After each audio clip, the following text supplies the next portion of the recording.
What's going on, nation? Welcome to Little Sharky Talk morning, July 15th, 2024. Locking in here early morning. I know a lot of people are not tuned into YouTube.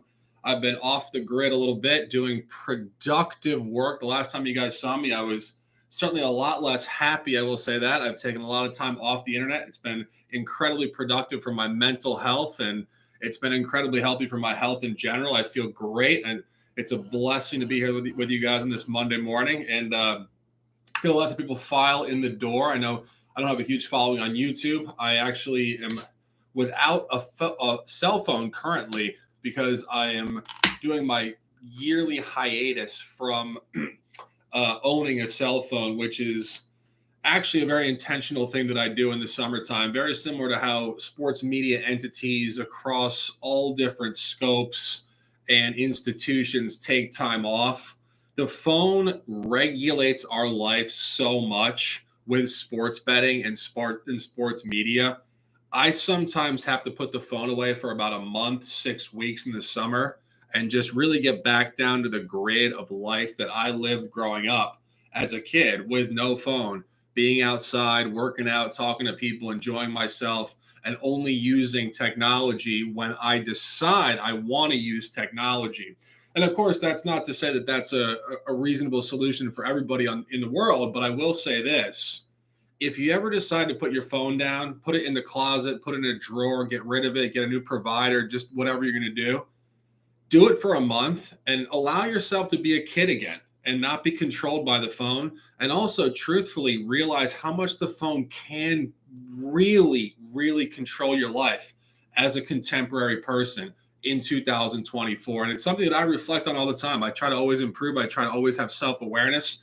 And I'll tell you guys this, when I'm gambling on sports, I'm on the phone way too much. My screen time is immensely huge, and it kind of drives me nuts. It drives people nuts that are around me. It's definitely not a positive thing for me. So getting rid of the phone in the summertime was an extremely productive thing for me. And as you guys see, I'm wearing a yellow hat. I'm wearing a nice shirt I just bought, trying to get a little swolled out for the summertime. As I was saying on Twitter, single shark in the building. I've been single in 10 years, and it feels good. It's one of those things when you go through a breakup with a girl, who you really care about. It's, I wasn't married by contract, but 10-year relationship is basically a marriage by any categorical standard. You're going to go through trauma, period. There's no way around it. You're going to go through it. You're going to feel really tough. And it really hit me. It hit me for a while, but I've come out of that darkness into the light. And I'll tell you guys, 38 years old, single, feeling good, feeling healthy. It's a blessing. It feels amazing. And I got the hat on here for my guys. I've never worn this hat on the screen, working on the hair here always, but this is a hat that I bought with the intention of wearing it, but I haven't worn this hat until now on air. My guy Tyrese Halliburton, stand the hell up, USA Basketball going to France in 2 weeks. Let's dominate. Beautiful print it is. And of course, the fall will be an opportunity to absolutely dominate and make a lot of money in the process of our incredible sports betting talent within Sharky Waters Nation, myself and everybody follows included. Only one person following right now. If you're in the chat, say what's up. It's a personal conversation. Obviously, this will be a chat over the next 30 to 40 minutes. I want to talk about some stuff.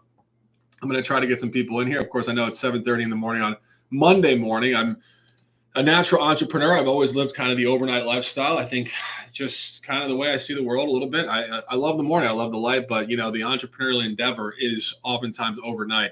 And I've been playing poker the last 3 or 4 weeks. I've been playing incredibly intense poker. I just got out of the lab. I was really competing pretty aggressively with a bunch of pretty competent players for the last 6 hours. I started playing just after midnight. It was 6.5 hours roughly. So it was an incredible journey over the last 6.5 hours. It was a war zone, really. So I'm going to crack a beer, just really decompressing. And I think that, one of the things that I've always found interesting is just how institutionalized people can be, where they think to themselves, it's Monday morning, you should be doing something. And I think that, as we see, as life goes down the road, as the people we're living in 2024, I said it last night on Twitter. Everybody sees life through a different lens in the present moment. We're all living the present moment across all different time frames, time zones. Every single person is perceiving this moment differently. And it doesn't make you terrible. It doesn't make you amazing. It just makes you yourself. And I think that's a great point to jump off the conversation. I want to bring some people in here. We got 2 people in here. As I said, I'm not expecting a huge group of people to get in here. Obviously, my following on here is not immense, but I do want to talk about a lot of things that are going on. Obviously, you guys have heard me talk about philosophy, psychology, politics to a certain degree. I think politics, obviously sourced in policy of human nature, are sourced in sociology, psychology, and philosophy. So whenever I talk about those things, I'm basically talking about politics. I'm just talking about them underneath politics, the core centric ideas that are really beneath everything that everybody else obsesses over. And what happened yesterday was just an absolutely historical moment. And I'm gonna let some people potentially file in the door. I want to cheers to you guys, 2 guys in the chat. If you're in the chat, drop a what's up and say what's going on. Just let me know that you can at least hear me. I got the microphone plugged in here. I hope the sound's good. I think the sound's probably good. I hope. I'm not the technician that most people want me to be. Steven, what's up, brother? My guy, what's up, bro? Cheers. Having a highlight here, my favorite beer. You guys know how I roll down here in Florida. Highlight. Cheers to us. Love you guys so much. Going to talk for probably the next 45 minutes about what's going on. Just a lot of perspective, a lot of things. I don't give hot takes on Twitter because I realize that Twitter is just that. It's hot takes, and you don't want to give a hot take and just be quick with your words without thought. So I want to give some real thought on this because I have a lot of perspective on what happened on both sides of the aisle and people across the world. I have so much detail I want to really give to you guys. So just going to take a sip of this. Cheers to you guys. And drop a retweet on Twitter if you don't mind. Trying to get some more people in here so we can get 10 people, 15 in here and see what's going on here. Always a incredible beverage. Highly recommend this one for you guys if you don't drink it. If you don't drink beer, good on you. But if you drink beer, High LI, 7.5% IPA, great beer.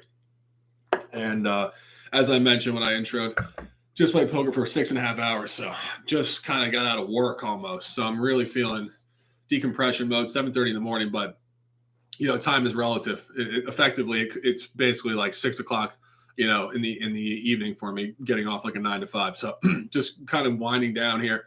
Want to talk some business, want to talk some politics, want to talk a little life and see what's going on. And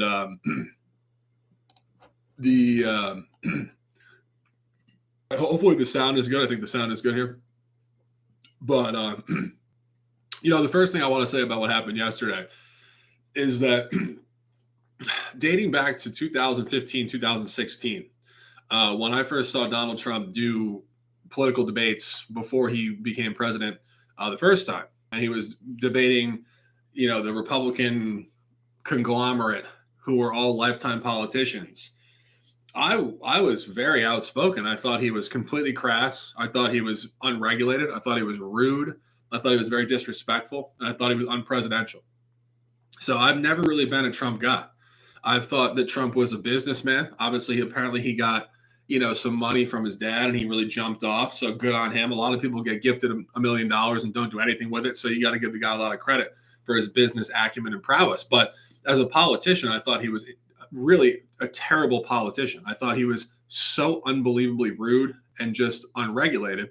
And when he first got elected, I was very neutral to the situation. At that point in time, it was 2016. I was playing poker for a living. I hadn't even created Sharky Waters Nation, and I was sitting in card rooms every day of my life. So I was largely apathetic to what was going on because I was so focused on grinding card rooms and casinos. But I did know one thing. I didn't like his tone, and I didn't like the way he articulated himself. And of course, you guys who have followed me now for 6 years know that one of the things I really pride myself on is articulation of language and precision of language. And I think that my biggest flaw and my biggest problem with him was the fact that he was so off the record with just garbage talk. So just preempting everything I'm about to say, I was never a big Trump guy from the beginning. I was never a huge Obama guy. I was never a huge Obama guy for one reason. I don't really buy into right wing politics from the standpoint of subsidy. I don't fundamentally believe economically when you give people things that it makes the world better. I do totally agree from the standpoint of people that are living in complete utter poverty. When you give them money, it absolutely improves their life. But in terms of overall societal growth, I don't believe that giving people things makes society work harder and really uplift itself, which is the beauty of the human capacity in and of itself, which is the reason why we're sitting here in 2024. Because for 2,000, 4,000, 8,000, 10,000, 50,000 years, our ancestors in the woods grinded their ass off for us to be able to live this luxury lifestyle we do live. So I don't agree with subsidy. I don't agree with gifts, reparations, anything.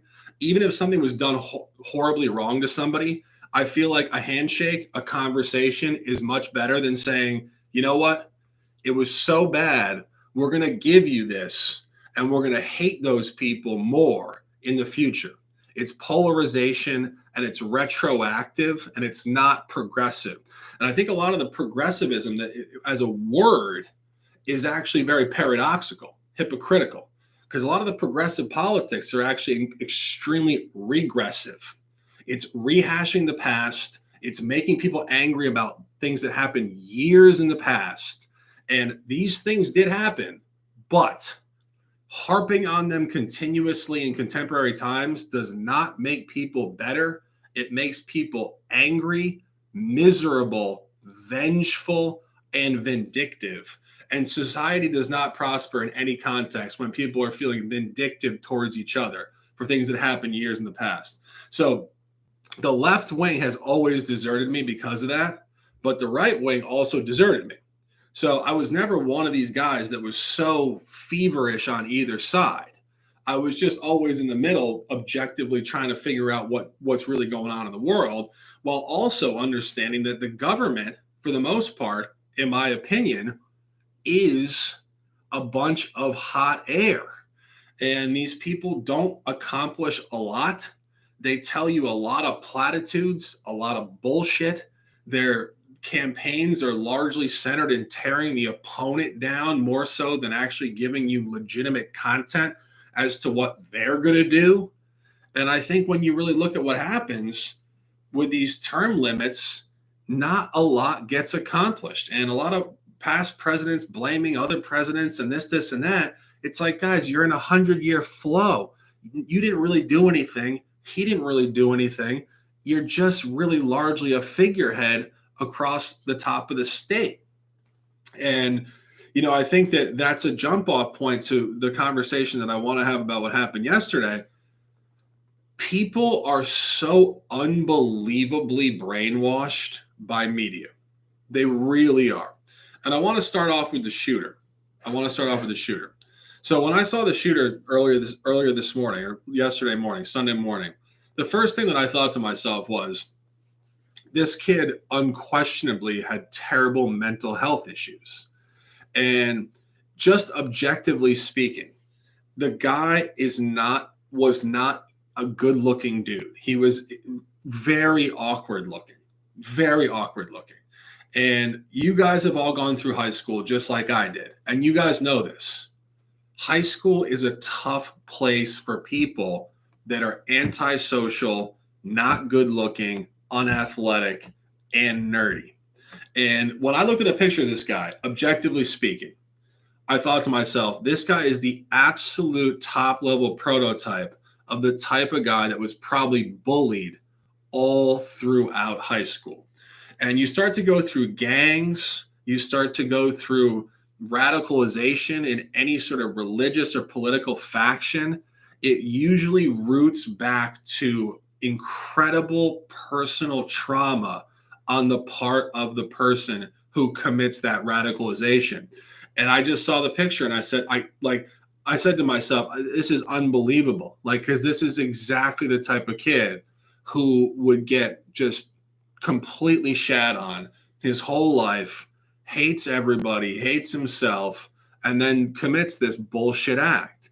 But it goes back to this idea that people truthfully just give people that are not blessed with great genes and social abilities and athletic abilities and looks, they give them a damn hard time.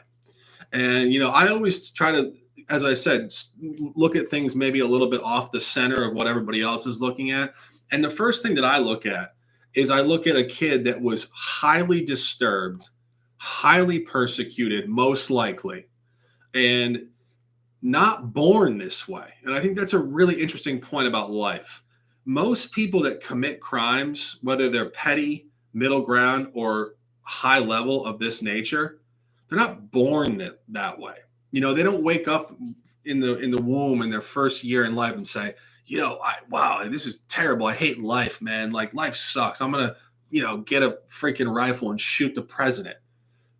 That's not what their nature is. Like, human nature is good. Human nature is benevolent. It is connective. It is desiring love. And it's disrupted by this hyper competitive, insecure environment that kids are thrust into, which is school. It's a hypersensitive, insecure environment that can ruin people's lives because you're putting kids into this box of hyper competition and judgment when they're all changing every 2 minutes. Nobody knows who is who, and they're all cliquey and judgy and being assholes to each other. And particularly if you're a kid that is not given a whole lot in terms of that spectrum of talent, you're going to have a miserable life in your youth. And so the point is, this kid was making a horrendous decision in what he did. However, I think it's an interesting conversation and a deep conversation as to how did we get to that point. Because I think that one of the things that people always do is they look at things way too close window when things happen like this and say, wow, what an asshole. Like, as if he was just this like demonic, chemically imbalanced person.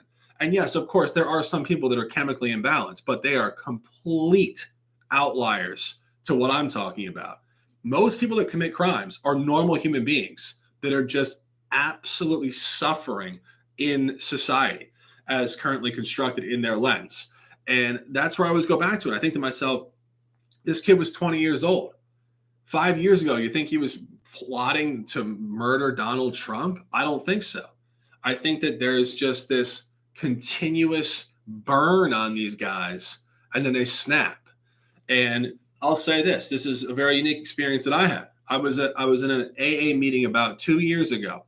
My ex-girlfriend, who I'm not with anymore, wanted to go to AA for her own problem. She had a drug problem. She said, Shark, come with me. So I went. And of course, you guys know I drink. I've been drunk on the air. So I was like, all right, we'll go see what's up. Like, let's hang out. So we go into this meeting, and there was one person that was so noticeably scarred in the room. The woman was sitting in the row in front of me, about 4 seats down the line to the right. She started talking. She was probably about 40. I think I was 35 at the time. And she started talking about her life. And I'm very empathic and I care deeply. This woman starts talking about how she's been crushed on her whole life. And she said, even at work now, people just shit on her. And she's like, I don't have any friends. I walk into work, they snicker at me, they talk shit about me in their close circles. I literally, like, you guys know my nature. I literally like almost stood up and I like gave her a hug in the room, but they have no cross conversation or interaction. But I was like, I felt pain for her. I felt so much pain. I was like, oh my God, I cannot imagine living a life 40 years in the making where every day you wake up and you feel like everybody's coming down on you, like just completely shitting on you at all points. And I felt so bad for her. And the AA meeting did nothing for her. They listened to her and they moved on. It was bullshit. She might as well have been talking to the wall. I mean, it was so non-interactive, so useless. And that's another point on these people that have mental problems that commit crimes. They don't get any outlets from these institutionalized camps of coaching, like Alcoholics Anonymous. They don't get any help. It's rhetorical. It's platitude. It's nonsense. It's not individual specific. Nobody asks them the right questions. Nobody connects with them. It's just complete crap. And that's where I put out that tweet earlier. I said, people are going through stuff. You have no idea. The person sitting next to you on the bus, the person you passed on the street. I saw a video about mental health going back about, 6 months. It was obviously staged. It was theatrical. It was produced, but it was about two soccer fans, and one guy seemed miserable every day. And one guy kept asking the other guy, are you good? You good? You good? And the other guy was like, yeah, I'm pretty good. But he just never seemed big. He just didn't have a big energy about him. And then months later, the guy that was always asking the other guy, are you good? He killed himself. And I think that's another key point. If somebody's always asking, are you good to you? It's a reflection on themselves. And so much of life is really a reflection on the person, how they feel. And I think that's just so interesting, from the standpoint that if somebody is constantly berating you with are you good? You good? You good? Hitting you up, good. It's yeah, I'm okay. Are you okay? What's up with you? Why do you keep asking me this question? And it's often that reflection on themselves. They want you to ask them. So it's another point of psychology. Just when people do things, oftentimes it's pretty much exactly what they are feeling, and when people lash out, that's how they feel. They feel terrible about themselves, and that's the thing with crimes like this, and particularly at this scope and this massive nature point. They feel terrible about themselves, and that's the thing it's mind blowing from a psychological perspective, because it's avoidable. It is avoidable. We have the ability to make people feel better about themselves and not just absolutely crush on people that are not the best person in the room, and be more respectful of those people. And it's not to say that we have to just always glorify people who are, the lesser person, because that's also where sometimes it gets too glorified on that point, where great people all of a sudden get no respect, and we're only talking about overweight people or people that have terrible problems, and we're just over sensationalizing that. It's just, no, you have to respect everybody, even people like myself who work out every day. I've had a great life. I feel damn good. I still have significant lows too. I mean, I went through hell with my ex-girlfriend. I felt very isolated. It was terrible. So the point is, everybody is going through something, and it's all in the perspective of their lens. So the person that might look the best in the room, and you would say there's no way in hell that person's ever got any trauma, could be the person that's struggling the most. And the person that looks like shit could be happy-go-lucky, just hanging out. So you never know. So the point is, just take it slightly more into an analytical lens and just realize everybody's going through something. And when you see a kid lash out against the president who he doesn't even know, it brings me back to another point, which is this classic internet hate, which is just this idea. If a person hates a person so much that they have never met in real life, it's complete fabrication because of media perpetration in the mind of these people. And that's the second point that I wanted to go into, is just the fact that the mainstream media, and I'm not saying left or right, I'm saying TV, internet media that is in people's phones, in their face, on TV, controls the thoughts of people. There is no way in hell that if everybody woke up without the media telling them all this sensationalized stuff that's highly negative and super polarizing, people would feel as negative as they do. It's impossible. because people by nature are simple people. Every one of you guys listening to me, every one of you guys that are watching anything else, I know people, I'm a person, people are simple. They want a couple things. They want to survive and feel good. They want to be around happy people. They want to feel healthy, and they want to feel in a moment of some sort of gratitude and just feel good. That's all people want. Some people do it this way, some people do it that way. Everybody at the core just wants to feel good in the moment, in the day. We're all coming, we're all going, but we just want to feel good in our life. But the media won't let us. It's this constant penetration and perpetration of aggressive, negative, polarizing rhetoric. And when you're listening to it and you're glued to it, it's impossible to avoid having that mindset that this world is just going to complete shit. And my guys, I prefaced this by saying I was going to talk politics for a little bit here. So just let me flow. We'll talk sports in a minute. But that's the bottom line. Just be understanding of the fact that when you're looking at media, it's largely sensationalized polarization to make you angrier for their gain and their ad revenue clicks. And then you see stuff like this where a kid just pops off and tries to shoot Trump. And then the last thing I'll say on this, and I'm not going to rush it because we only got 6 people in here anyway, but I will say this, and I really want to make this point about the Secret Service yesterday. I mean, I'm looking at the thing objectively. I'm not a conspiracy theorist at all.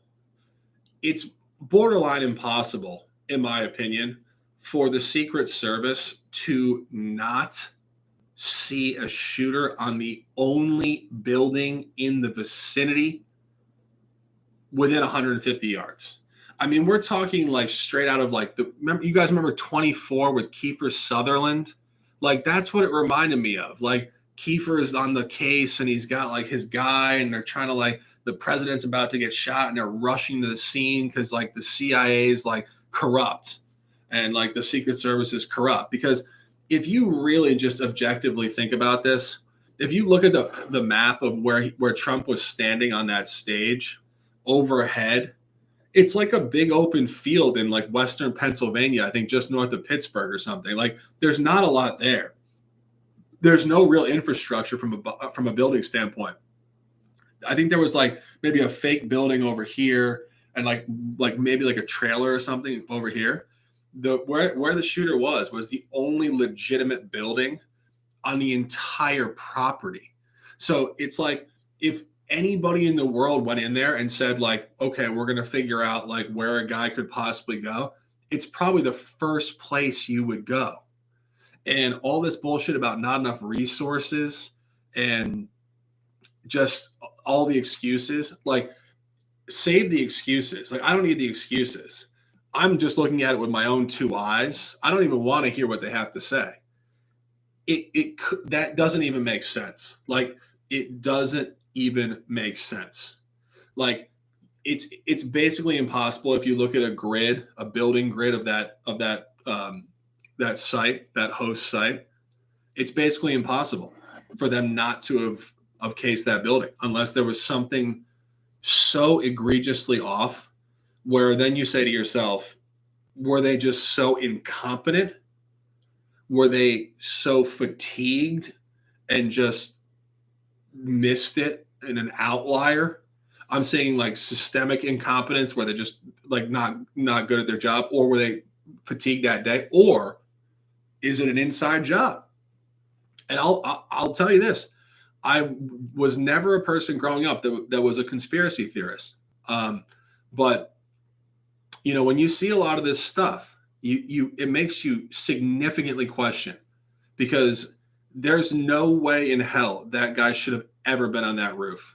And it was not a difficult find at all. In fact, it was the only spot in the whole area they should have really been on top of. And, you know, when you see the counter snipers, which were, I believe, not feds, but they were actually local cops, the fact that they were ordered to wait to shoot until the shooter shot, that also just blows my mind from a point of just, you know, protocol. Like, the whole point of this is to prevent an assassination. You don't wait until the shooter shoots. Like, what are we doing here? And this is not politicized left, right, or center. This is just objective evaluation of what happened. I mean, this is like truly insane stuff. I mean, like, if we were 10 years old and it was the bunch of us out in that park in Butler, Pennsylvania, and we were playing like cops and robbers, and my guy Means over here, I love Mean, Nasty Nate in the house. What up, brother? Slate Bets, my guy, JR Shark. What up, boss? If we were all out there just fucking around, we're 10 years old, and we said, okay, like somebody's gonna give a fake speech and you guys got to go hide. Like we're playing like, like, I don't know, like laser tag or like, like with whatever. You would literally say, okay, like, wow, we're in the middle of a field. There's nowhere to go. Like, that's how big of an open field this was. There's one building. You're going to go there. And that's us as 10-year-olds. You would have said, oh, we'll go over to that building. That's the only place in the whole freaking area. And somehow the Secret Service couldn't figure that out. And this guy got 5 clean shots at Trump. I'm telling you guys, it's not conspiracy theory. It's just objectivity. It doesn't make an ounce of sense. It doesn't make any sense. And then you ask yourself, so how is the Secret Service and the government and the deep state potentially connected to this random kid from Pennsylvania who's 20 years old? You think about it, but, you look at what has happened over the course of the last, 4 or 5 years. And again, as I preempted the conversation by saying, I've never been a Trump guy. I didn't vote for him at any point. I don't really think he's a great politician. I think he's been obnoxious more often than not. But I will say this. When you try to ruin somebody you disagree with, that's where it becomes problematic. And you guys know that happened to me. People ruined my brand because they disagreed with me and they canceled me. And then because I said some choice words that, of course, meant nothing, but my account was gone. And they cancel you on media first, and then they try to put you in jail, and then they try to kill you. And it's crazy because, as I said, it's like watching 24 with Kiefer Sutherland in 2004. Like, it sounds corny. It sounds like it's a movie, or it sounds like it's a TV show. And it's crazy, but this is real life. This is exactly how the government works. They are criminals. They literally are power-hungry, maniacal, diabolical people that are just up there trying to hold on to power, not worrying about anybody in society. They don't care at all. And it's about, let me continue my power and we'll take you down any other way. It's no better than the Roman Empire. It's no better than the Roman Empire. It's no better than any sort of clandestine state in the world. It's completely, utterly diabolical. And it's crazy. Yeah. Nasty, I don't know. I mean, it depends on your perspective. I mean, like, as I said, like, I'm not a conspiracy theorist at all. But if you actually look at the site, the Butler, PA, event site or whatever it is, it's actually the only building in the entire area. No exaggeration. That where he was is the front, front little, like, not, not tall warehouse little spot of a building. It's the only building. And the point is, with the security level for Trump, I mean, apparently, like, I didn't look this up myself, but apparently Trump was, before yesterday, graded as the top probability to be assassinated of any person in the world. Like, if that's the case and you have a professional security unit, how do you not secure? It's not about looking at it once. It's about locking it down for the duration of the event. That's what I mean. It's not like we're going to just look around and be like, okay, we're good, because then a guy can slide in, as you said. But the whole point is you have to lock it down, and that's where it just blows my mind from a competence standpoint. And then you think to yourself, how could they be that incompetent when there's only one building on the entire field? And that's where you start. And then your mind wanders and you say, what could be possibly going on here? And as I said, that's not my usual angle. But I was looking at it objectively, and I was absolutely blown away by the fact that it just seemed impossible for them to be that lackadaisical with the security. Really. I mean, if we like, I was actually like yesterday when it happened. It was what 6 o'clock. I think it was 6:11, or Saturday night, 6:11 on Saturday night, and I was actually like not paying attention at all, to be perfectly honest with you guys. And I walked to the TV screen. I looked at it. I was like, what? Like I thought like it was like just like what? And then and also not only that, but it's just this. I think this bizarre cross section where if he literally was a quarter inch to the right, he's dead. So like it's so easy for us to sit here and just like speak idealistically on Monday morning and say, well, like kind of like whatever. And one of the guys, like as I said, I'm not overly political, left or right. I'm really not. I just try to listen to all sides and just try to figure out my own angles. But one guy that I do think has at least some sharp commentary is this guy Dan Bongino. He's an ex-security Secret Service guy for the Bush and I believe Obama administration. So also bipartisan, which is nice. Hopefully more objective. And what he said, I thought it was a great point. He said an uneventful failure is not a celebration, because it seemed like the Secret Service, particularly coming out of Washington, was saying, it was a win. Like he didn't die, so therefore we're good. And that's like a bad sports bet. That's results oriented. You make a bad bet, it wins anyway. You get lucky. You say, well, it was the right side. It's like, probably wasn't the right side. And it's like Washington Secret Service now doing the results oriented thing where he didn't die, so therefore they did the right thing. It's like, no, you didn't do the right thing. You missed it completely. And this whole thing now praising these guys for, shielding him and this whole thing. It's like, guys, if you didn't mess up the whole job in the first place, you wouldn't have even been in danger yourself to have to shield the guy. So it's far beyond anything that I've ever seen in my life, really, from a standpoint of looking at what it was. Spanky Weber, what up, boss? Appreciate you, man. Oh, yeah, bro. This fucking hot Puerto Rican, bro.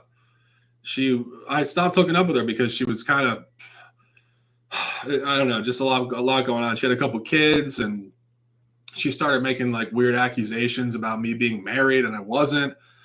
And I was saying to her, I was like, babe, like chill out. Like I'm not married. And then she started just getting more and more like wild. And I was like, I've always been like a crazy loyal guy to girls. I mean, I stayed with my previous girl for 10 years through a lot of shit that she went through. And I think after that, I was just like zero tolerance for bullshit. And the girl was kind of dope. I mean, she was hot. Real talk. She was hot. She was like 5'7", 5'8", like very lean, great tits, pretty, I would say very pretty, dope. But just a lot going on there. Like a couple kids, bullshit. And again, like I don't even mind kids. I mean, like everybody in the chat's like 30 plus. I'm 38. I know some of my guys are in the 40s, 50s. Like it's life, like you get to your mid 30s, you get to your 40s, like you're single, most people are gonna have kids. Like that's just the default point. So I'm not just necessarily like avoiding kids. Like I don't have a problem with that. That's cool. Like awesome. Like kids are fun, whatever. It's more so just like the bullshit, like just the weird accusations and shit. Great ass, bro. I mean, this chick like was like her body was like really good, really good. Cute face too. I mean, honestly, a cute face. I thought she was pretty, but the body was 9 out of 10, 100%, 9 out of 10. And I felt bad actually. Last weekend I was hammered. I was actually in the backyard of my house here, and I was drunk, and I hadn't talked to her in a week, and I felt bad. I didn't really feel bad actually. I was kind of horny, to be perfectly honest with you. And I was like, fuck, this girl's dope. Like I like this girl. Like she's hot. So I called her. And I was like, and I woke up the next day and I was like, you idiot. Why did you call that girl? Because I was like trying to avoid her and like not continue the process of like facilitating her emotions. And I basically like ramped it back up last weekend talking to this chick. Like I talked to her for like 2 hours on the phone. I was buzzed in the backyard. Literally, I probably had like a 12 pack. It was like 4 o'clock. And I just called her and I talked to her for like 2 hours, and I was like, giving her I was flirting with her so hard. I was giving her everything she wanted to hear, like even shit that I would never say when I was sober. Like she's kind of needy, emotional chick, but you're drunk, you'll say whatever the fuck you want. Like you're like, I'll give her everything. Like you're beautiful, you're loyal, like you did so great for your kid. I was just giving her the fucking business, full business. And she was about to come over, and then I actually it was like I was drunk, and then I was like, shit, she's about to come over. And like the crazy thing is I wanted to fuck her again, but the thing was I didn't want to keep like going forward with it because she was getting so needy, so emotional, so clingy, like weird, as I said, like with like bizarre accusations about things that didn't exist, which is like so off. Like particularly in the first month and a half, you don't want to see that type of shit at all. And I was like, I'm not trying to like, lead this girl further. And I literally like, I was like about an hour and a half into this conversation. One of my guys down here in Florida texted me. He was like, meet me at the bar. I was like, all right, I'm gonna meet this guy at the bar. I was like, I'll call you back. And I haven't talked to her since. I was like, but when I woke up the next day, I was like, I cannot believe. I was like talking to myself. I was like, bro, you can't like be talking to this chick like that when you're drunk because you're gonna lead her on so much. And of course it's a huge paradox because you got a hot girl. You want to be around them and hook up with them, but if they're emotionally off a little bit, you don't want to lead them on. Like, I mean, I've already been there, as I said, for 10 years with a girl. When I met my previous girl back in 2012, she was only 21 when I met my previous girl. I was 28. She was 21. And, but she had problems. I mean, her dad had been killed in a car crash when she was in high school. So she had daddy issues like to the nine, and like it's just shit. When I was 28, I was like averse to because I didn't really care. I was like, she's hot, she's cool, whatever. Boom. And then I get into a relationship with her. I end up moving in with her for 7 or 8 years. And it's like now, having been through that, I know you see those early signs: weird clinginess, trauma, accusations that are false. Just not the game at all. And it kind of threw me off a little bit because I actually did have some good times with this girl, if I'm being honest. I really did. The first time I met her, actually, she was an Uber driver, crazily enough. She picked me up one morning, and I was going to go get a 12-pack in the morning just because you guys know I fuck around. I just drink in the morning because I feel like it. It's just what I do. And so she picks me up. I walked out, like basically right now, like if there was an Uber driver sitting in the driveway. And I walk out and I was like, what's up? What's going on? She was like, what's up? And I was like, hey, what up? And we just hit it off in the car, and she gave me her number and we just went out. It was just like that. It was super smooth. And but I could just sense pretty quickly that she was very emotional and I would say serious. She, as I said, multiple kids. She was always saying she doesn't want to fuck around. Like she doesn't want to, put emotion into anything that's not going to be like serious, like from the very beginning. And I was saying to her, I was like, listen, like I'm not sitting here like, dating 10 girls or anything, but like, I'm not going to be able to just say to you like straight away, like I'm going to marry you like off of 2 dates or something, and, yeah, 100%. Yeah, spanking my guy, 100%. She wanted a relationship, and I was somewhere in between because again, like I didn't like not. I had no problem hanging out with her. I actually did like her, but it was just like the type of thing where I wasn't trying to just like immediately get into another serious relationship. After a 10-year relationship, and I had not dated anybody for like close to a year after that because I just was trying to figure out my life. I mean, like it's a huge transition. I was actually saying to a couple of people, over the course of that year who were telling me, go out. Like, what are you doing?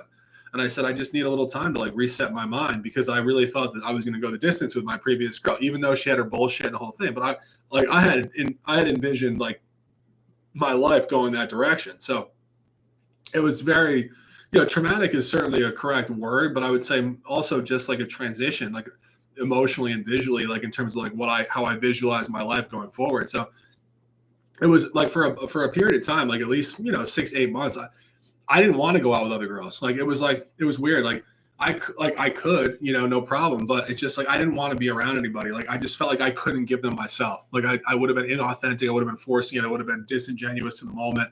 I just wasn't there emotionally for another girl. And when this girl picked me up in the Uber, it was totally random. But it was the first time I was in a car and she was driving, and I was like, I liked her vibe. I thought she was hot. She smelled good. I liked her perfume. Her hair was like kind of frizzy out of the shower. She had just showered, which I thought was kind of hot too. It reminded me of like, like overnight and like sex and the whole fucking thing. And so it was dope. I mean, it was hot. No, it was definitely hot.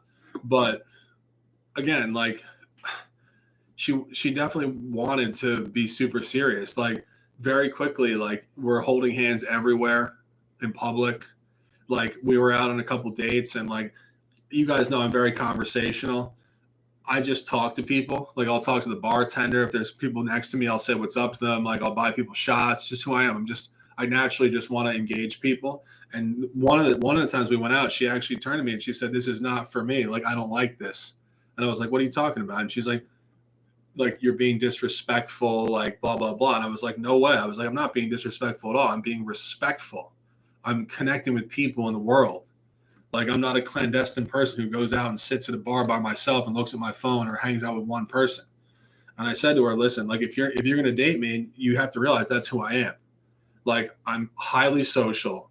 I really like engaging with people. I genuinely care about people that are around me in bars and restaurants, and I want to see how they're feeling, what's going on." And I said, "That's not a negative thing. It's a highly positive thing. You want to be around people that want more people around you." And she was telling me that the previous guy she dated was some Hispanic guy. I'm not sure where he was from. I think Cuba or I think Cuba, actually. I think she had another guy years back from Puerto Rico as well. And she was saying that they're so possessive over the women, where I think these women think that like if a man is not so possessive over them, that the guy doesn't care. And I was like, listen, like these guys they're like kind of being overbearing on you, if we're being honest. And after a couple more dates, she was like, "Yeah, you're right." But I still don't think she got it. Like, I still don't think she was comfortable with it. Like, I don't think she was comfortable walking into a bar with me where like she'd be holding my hand and we'd be walking in, and she kind of knew like that, like I've like the shark that you guys know, that's who I am in real life. Like I'm just a very conversational person. So like she would walk in and she'd be like kind of like almost like, fuck, like he's about to talk to like all these random people like in the next hour, and I'm going to be sitting here by myself. And of course that's not great for any girl. Like I don't go out to a bar with a girl to leave them sitting there. But I do really want whoever I end up marrying to be a component to my social existence. Like I don't want somebody to just be like, a lapdog next to me, like saying nothing. And I know I can be very aggressive and overwhelming socially. Like I really can. That's just my nature. It's just who I am. I'm a Leo, August 19th. But it's just there are people that can coexist with that and really function off of it and like fly off of it, actually. Like it's like a Batman and Robin, where like there's certain people that like can jump off that and be like amazing next to that. So I think eventually whoever I settle down with, I'm not sure if it's going to be anytime soon, especially after the previous relationship. I mean, like, you put in that much work and that much time with somebody for it not to come together. It's I mean, I'm speaking for myself, but I'm saying like the person, like you're definitely in no rush to get into another serious relationship. I'll tell you guys that. And it was just too much. It was too intense. And I don't know, maybe it was the Hispanic thing. Cause I've heard that Latin women are very emotional, which I think is amazing. I mean, it wasn't bad. I mean, I'll tell you guys that it wasn't bad by any stretch, but just a little overwhelming, just a little intense. Anyway, let me see what's going on Twitter here. Going to retweet this one.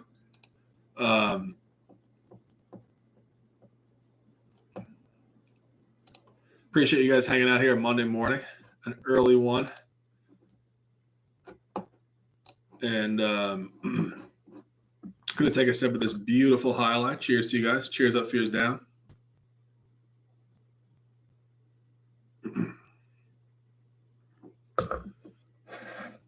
But yeah, I've been spending a lot of time playing poker, as I mentioned when I opened up the little broadcast here.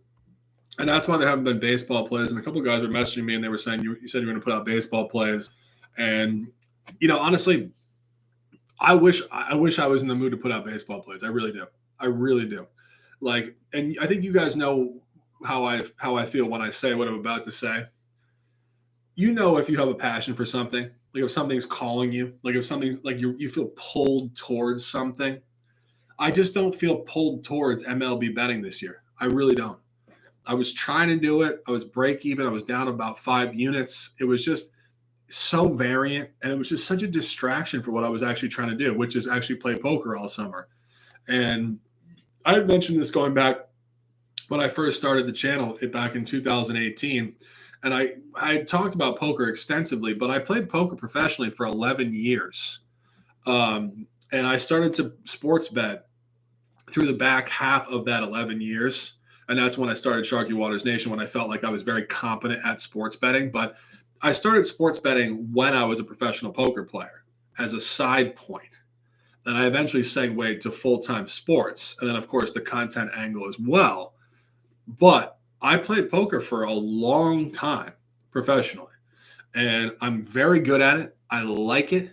It's incredibly analytical. It's competitive. And something that I was saying to a bunch of guys in my group chat, which is very unique to playing poker as opposed to sports betting, is that when you're playing poker, you're the player. So you choose your hours, you choose your energy, you choose your competitive ambition. When you're betting sports, you're trying to analyze what other people are going to do. And to a certain degree, there's a stress point because you don't really have full control over what they're going to do. And even if you prognosticate it at the highest level, analytically, statistically, psychologically, you still don't have full control over the environment. And of course, when you're playing poker, yes, you're playing cards. So there's a dispersion point, a probability point. There is a certain amount of luck. But the point is, you get to choose when you play and the lifestyle behind it. You're not waiting around for somebody else to do something. So even if you lose, you say, okay, well, did I bring my best energy to the table today? Did I bring my best self? And you're more in control of the environment. And that's something that I really, really like. And I've felt a lot of positive energy. It hasn't even been a month. I've been grinding almost every day. But I just felt like a lot of positive energy doing it because it really brought me back to when I started doing it when I was about 24 years old, and just how I felt totally in control of the time frame and the endeavor and the ambition and the analysis and the whole game, the game theory of poker. So I've been doing that and I feel great. I really do. And I actually didn't put out content for a week, and people were saying, what's up? And I just wanted to say, nothing's wrong at all. It's actually great. I feel great. I really feel very good. But I'm just grinding poker. And, I was saying in my group chat the other day, poker and sports betting are incredibly similar. Like, the reason why you can sports bet properly and sports bet effectively is because you can psychologically analyze athletes and you can statistically analyze the frequencies and the patterns of the lines and the schedule scaling that I always talk about. That's what poker is too, because poker is the only game that's played in casinos where you're not playing a house. You're playing against other people. And so you're actually playing like chess. You're looking at them and you're saying to yourself, okay, what is their pattern recognition? What is their frequency, their range, at their position versus the blinds, which are the default bets? And it's kind of all stems from that. I'm not going to go into a deep conversation on poker because it's very complicated. But I always say this to people that like sports betting. People that love sports betting would love poker. Absolutely would love poker because it's very, very similar in terms of the skill set to succeed at it. And gonna retweet this real quick, gentlemen. Who's in the house right now? We got 4 guys, a whopping 4 guys. I appreciate you guys so much. I really do. I know that it's been a journey the last 6 years here, and it's very much the beginning right now. I feel blessed to talk to you guys. I really do. I think you guys are amazing, and no way around it. I love talking to you guys. I want to talk about the Ravens game real quick. And then I can run down let me run down my guy said talk some sports, so I'll talk some sports. I don't mean to bog you guys down with politics and all sorts of stuff, but that's life to a certain degree. It's not always sports.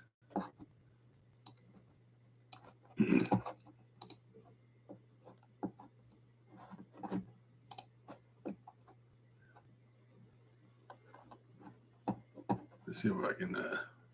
I was looking at the NFL pretty seriously last week when I posted that.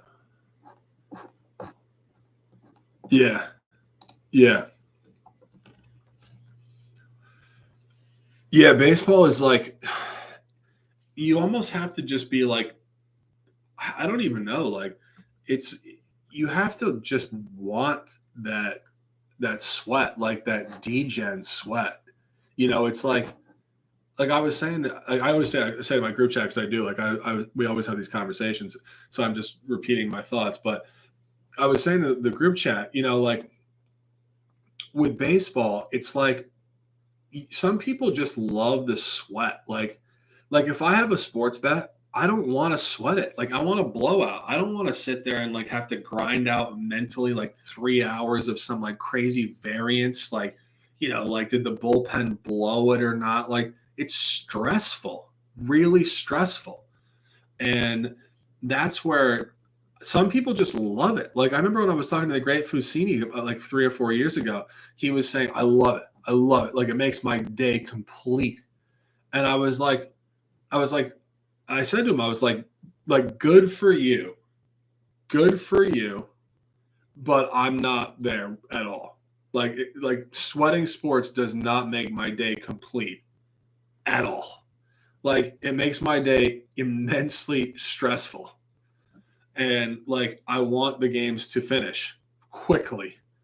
And like even like right, the Dodgers game the other day, ridiculous. And even like how about the Yankees game yesterday? Like they're down, and then they hit a 3-run shot in the top of the ninth, and then they give up 3 runs in the bottom of the ninth. And it's like the whole game flip-flopped twice in the ninth inning, and the game went over 6 runs total in the ninth inning. So like it's like you can't even follow this shit. Like you literally, like that's the thing, like with this, like emotionally, like you have to like go out for like a 2-hour walk and just be like, I have no idea what's gonna happen. I trust my analytics. Let it be. Because like if you're sweating this, you're gonna go nuts. And that's kind of who I am. Like I'm a competitive person, so I end up sweating it. It really is stressful. Like it's like, especially with baseball where the games start, like yesterday the game started at 11 something in the morning, and it doesn't end. It's like a 12-hour day on a Sunday. It's like football Sunday, but there's like 15 games. It's overwhelming. And like, again, it's different for everybody, because some people, as I said, are recreational bettors where they're working some job and it makes their day more entertaining, and they're throwing like, $20 on it or something. So good on them. That's great. But it's not like that for most of us, that are putting in the work on this. So it's just tough. It really is. Oh, no doubt. No doubt. No doubt.